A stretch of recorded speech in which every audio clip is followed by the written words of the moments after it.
Hello, my name's Neil Bennison and I'm the classical music programmer for B Music. In the next couple of minutes I'm going to tell you a little bit about the Belgian National Orchestra's concert at Symphony Hall.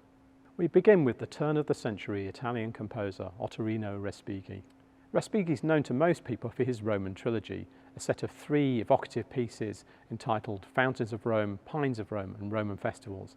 These are very cinematic pieces full of colour and excitement. Now, the first piece in the programme by the Belgian National Orchestra is an earlier work by Respighi, more influenced by his tutor Rimsky-Korsakov, where we still see that kind of trademark ability to evoke a scene with great colour and great excitement. The second piece in the programme is Mozart's 25th Piano Concerto. This is Mozart at his grandest, with deft writing for the soloist, great melodies that recall his great opera arias, and a pitch-perfect balance between the soloist and the orchestra. And we have one of the greatest exponents of Mozart to give this concerto, Paul Lewis, who incidentally is also giving a complete cycle of the Schubert sonatas here in Town Hall. So we have a terrific first half in this concert, but I suspect for most listeners the big draw will be the second half, when we have Saint-Saëns Symphony No. 3, better known as the Organ Symphony. Understandably, it's become defined by the majestic organ part in the last movement.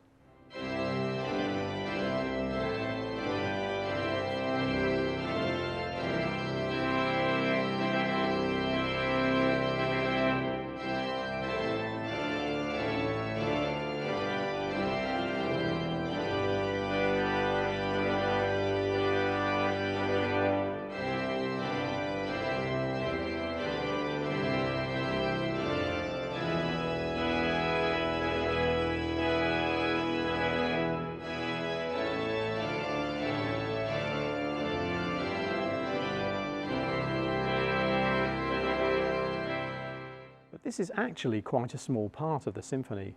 When the organ first appears in the second movement, it actually comes in very subtly. And Saint-Saëns makes us wait for the really big moment.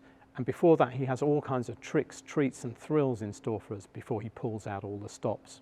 Saint-Saëns himself said of the symphony that it will be terrifying. There will be much in the way of experiment in this terrible thing. And he deliberately set out to do something new with this symphony, drawing on all his imagination. He was a real polymathic performer. He was a botanist, an astronomer, a mathematician. There were few people who were the intellectual equals of Saint-Saëns. So everything that he did was very easy. And we don't go looking for the big romantic gestures of struggle and revolution in his work. Instead, what we get is highly dramatic in a different way. It's full of bravura gestures from the orchestra, lots of virtuosity and lots of colour. It's basically a symphony which is all about excitement and innovation. His ingenious inclusion of a piano, for instance, with 2 players at it, introduces a whole level of texture into this symphony that hadn't been there before. When it first appears, the piano is darting around in the third movement, introducing all kinds of excitement. The rippling accompaniment in the piano, as Saint-Saëns sets up the final tune, had never been heard before in a symphony, and it sets up a palpable excitement and sense of expectation as the spectacle unfolds. The organ, of course, is the climactic point in this symphony, and you'd have to be very impassive indeed not to be moved by the earth-shaking chord that introduces the finale.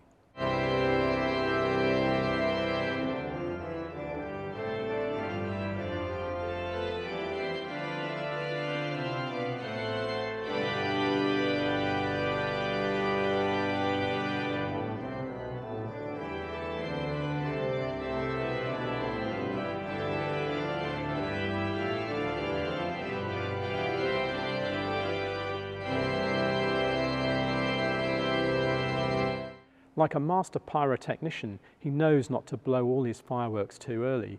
And the symphony is a masterclass in how to build expectation and then how to release it in the most joyful way. That's the reason I think that Saint-Saëns' Third Symphony has stood the test of time and continues to thrill us to this day.